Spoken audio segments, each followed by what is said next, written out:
आज मैं आपको एक अनोखी रहस्यमय कहानी सुनाऊंगा। अगर आप चैनल पर नए हैं तो अभी सब्सक्राइब कर ले तथा कहानी पूरा देखें। अंत में एक अनोखा रहस्य छुपा है। धन्यवाद। तो सुनिए। प्राचीन मगध के एक देहाती क्षेत्र में गंगा से दूर एक गांव था जहां पशुपालन मुख्य व्यवसाय था। गांव में एक वृद्ध और दयालु पशुपालक रहता था। छोटी ईसा का नाम दामोदर था। दामोदर की भक्ति अद्भुत थी, लेकिन वह देखता था कि छठ पर्व की पवित्रता केवल मनुष्य तक सीमित है। गांव के लोग अपने व्रतों में तो शुद्धता रखते थे, पर अपने मवेशियों, गायों, बैलों, बकरियों के प्रति क्रूर थे। वे उनसे कठोर श्रम कराते, उन्हें पर्याप्त भोजन नहीं देते और उनकी बीमारियों पर ध्यान आना नहीं देते थे। दामोदर को दुख था कि छठ, जो जीवन के दाता सूर्य की पूजा है, उसमें निरीह जीवों के प्रति करुणा का अभाव क्यों है। इस वर्ष कार्तिक मास में दामोदर ने एक साहसी संकल्प लिया। उन्होंने गांव के मुखिया और सभी पशुपालकों को एकत्र किया और कहा, हमारी छठ पूजा तभी सफल होगी जब हम उन जीवों का ऋण चुका आएंगे जो हमारे जीवन का आधार हैं, पर बोल नहीं सकते। दामोदर ने एक ऐसा संकल्प रखा जो गांव की अर्थव्यवस्था और हृदय दोनों को छूता था। संकल्प: निरीह का प्रसाद, तारांकन, कर्तव्य का विसर्जन, नहाय खाय। इस दिन गांव के सभी पशुपालक अपने मवेशियों से एक दिन का पूर्ण अवकाश देंगे।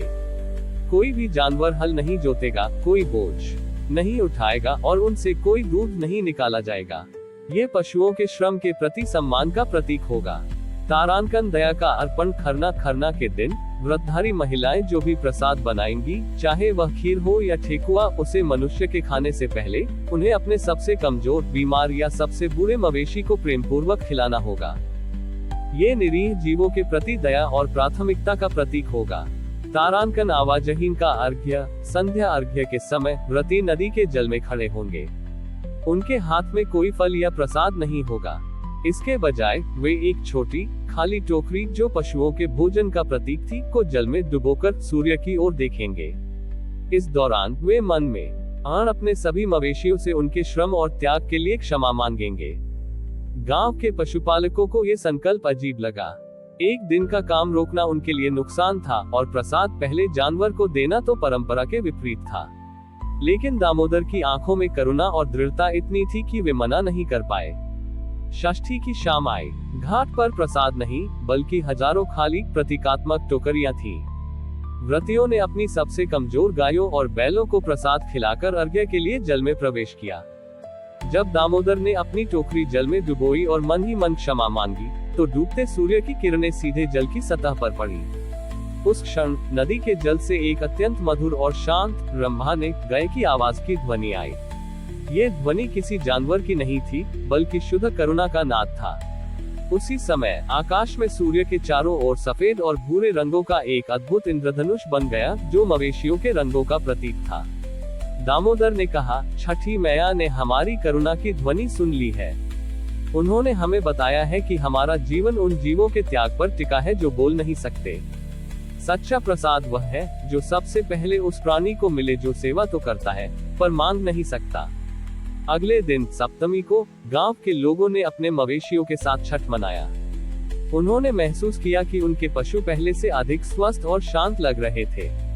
उस दिन के बाद उस गांव में छठ पर्व को निरीह की करुणा और सामूहिक दायित्व के पर्व के रूप में मनाया जाने लगा। दामोदर ने सिद्ध किया कि छठ पूजा का सच्चा विस्तार केवल मनुष्य तक नहीं, बल्कि पूरे जीवमंडल तक है, और सबसे बड़ी भक्ति मौन जीवों के प्रति रखी गई दया में निहित है। दामोदर के निरीह का प्रसाद संकल्प ने पूरे गांव को पशुओं के प्रति दयालु बना दिया था। गांव में अब समृद्धि और शांति थी। लेकिन दामोदर को एक बात का एहसास हुआ कि गांव के लोग अब भी केवल एक तरफा करुणा दिखा रहे थे। वे पशुओं के प्रति तो दयालु हो गए, पर मनुष्य और मनुष्य के बीच कर्म के संतुलन को भूल रहे थे। गांव में कुछ ऐसे गरीब किसान भी थे जिनके पास अपनी जमीन नहीं थी और उन्हें अमीर पशुपालकों के लिए मजदूरी करनी पड़ती थी। ये किसान भी उसी तरह छोटी ईता थे जिस तरह पहले मवेशी थे। दामोदर ने देखा कि छठ के प्रसाद में तो करुणा है, पर काम के घंटों और मजदूरी में कोई बदलाव नहीं आया है। दामोदर ने महसूस किया कि करुणा का चक्र तभी पूरा होगा जब वह मनुष्य और मवेशी दोनों को एक समान श्रम और सम्मान दिलाए। इस वर्ष छठ महापर्व से पहले दामोदर ने गांव के सभी अमीर और गरीब किसानों को एकत्र किया और अपना अंतिम, सबसे कठिन संकल्प रखा। संकल्प कर्म के संतुलन का अर्घ्य। तारांकन न्याय की प्रतिज्ञा। नहाय खाए इस दिन गांव के सभी जमींदार और अमीर पशुपालक मजदूरों के घरों पर जाएंगे और उनके साथ जमीन पर बैठकर भोजन करेंगे। यह इस बात का प्रतीक होगा कि समाज में कोई बड़ा या छोटा नहीं है। तारांकन दोगुना श्रम। खरना के दिन गांव के सभी जमींदार अपने खेत में केवल मजदूरों के साथ मिलकर काम करेंगे। वे मजदूरों से दोगुनी गति से काम करेंगे ताकि उन्हें एहसास हो कि उनके श्रम का मूल्य क्या है। इस दिन का प्रसाद मजदूरों को दोगुनी मात्रा में दिया जाएगा। तारांकन कर्म की रस्सी का अर्घ्य। संध्या अर्घ्य के समय व्रती नदी के जल में खड़े होंगे। उनके हाथ में कोई प्रसाद नहीं होगा, बल्कि एक मोटी सादी रस्सी होगी जिसे दामोदर ने गायों और बैलों के बालों को जोड़कर बनाया था। इस रस्सी में जमींदार और मजदूर दोनों के बाल शामिल थे। दामोदर ने कहा, ये रस्सी पशुओं और मनुष्य के साझा श्रम और साझा भाग्य का प्रतीक है। हमारा कर्म का ऋण केवल मवेशियों पर नहीं, बल्कि उन मनुष्यों पर भी है जो हमारे लिए श्रम करते हैं। अर्घ्य के समय दामोदर ने वह रस्सी सूर्य को समर्पित की और प्रार्थना की, हे छठी मैया, हमने देखा कि कर्म के धागे में कहीं भी अन्याय की गांठ न रह जाए। कृपा करें कि इस गांव में श्रम का सम्मान हो और कोई भी जीवन में असहाय या उपेक्षित महसूस न करे। जैसे ही उन्होंने वह रस्सी जल में प्रवाहित की, डूबते सूर्य की किरणें रस्सी को छूते हुए दो अलग अलग रंगों हरा और पीला में चमक उठी। हरा रंग धरती के श्रम का और पीला रंग सूर्य के न्याय का प्रतीक था। किरणों के स्पर्श से रस्सी के दोनों सिरे आपस में कसकर जुड़ गए और वह एक पूर्ण चक्र बन गई। दामोदर ने कहा, देखो, छठ मैया ने हमें बताया कि कर्म का चक्र तभी पूरा होता है जब उसमें न्याय और समानता हो। मवेशी और मजदूर दोनों को समान सम्मान मिलना चाहिए। अगले दिन सप्तमी को गांव के लोगों ने कर्म के संतुलन का नियम बनाया। उन्होंने सुनिश्चित किया कि मजदूरों को उचित मजदूरी और सम्मान मिले। दामोदर ने अपना जीवन पूर्ण कर लिया था। उन्होंने छठ पर्व को निरीह जीवों की करुणा से उठाकर मानवीय न्याय और सामाजिक समानता के सर्वोच्च शिखर तक पहुंचा दिया।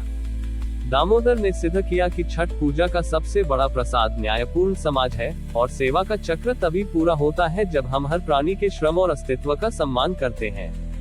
हमारी और भी आध्यात्मिक एवं अनोखी कहानियां देखने के लिए हमारे चैनल पर जाएं तथा धार्मिक एवं पौराणिक अनोखी कहानियां हमारे चैनल पर है। कृपया जाके देखें तथा हमारे चैनल को सब्सक्राइब करके रखें और वीडियो लाइक जरूर करें। धन्यवाद।